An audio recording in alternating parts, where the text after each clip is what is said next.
சரி இப்ப பண கஷ்டம் வந்துருச்சு. என்ன பண்றது? நமக்கெல்லாம் கையில மருதாணி வைக்கணும்னு சொன்னாங்களே. ஏன் தெரியுமா? மருதாணின்றது சுக்கிரன். சுக்கிரனுடைய காரகத்துவம் மருதாணி. அதனால தான் கையில மருதாணி வைங்க.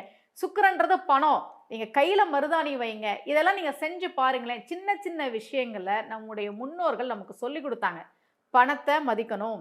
மனைவிய அடிக்கக்கூடாது. கையில மருதாணி வச்சுக்கோங்க. ஏன்னா, அது சுக்கிரனுடைய காரகத்துவம். அது செல்வத்தை உங்ககிட்ட கொண்டு வந்து சேர்க்கும். அப்படிலாம் நமக்கு வழிமுறைகள பெரியோர்கள் சொல்லி வச்சாங்க.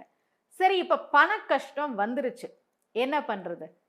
கனகதாரா ஸ்தோத்திரம் படிங்க. அந்த புத்தகத்தினுடைய விலையே ரொம்ப குறைவு. ரூ. 30 ரூ. 40க்கெல்லாம் கிடைக்குது. நீங்க புத்தக திருவிழாக்கெல்லாம் போனீங்கன்னா, அல்லது ஏதாவது கோவில்களுக்கு போகும்போது அங்க புத்தக கடைகள் இருந்ததுன்னா, கனகதாரா ஸ்தோத்திரம் அப்படின்னு கேட்டு ஒரு புக் வாங்குங்க. அது சமஸ்கிருதத்துல இருக்கும். தமிழ்ல இருக்கும். ஆனா சமஸ்கிருதத்துல இருக்கிற ஸ்லோகத்த தமிழ்ல எழுதியிருப்பாங்க.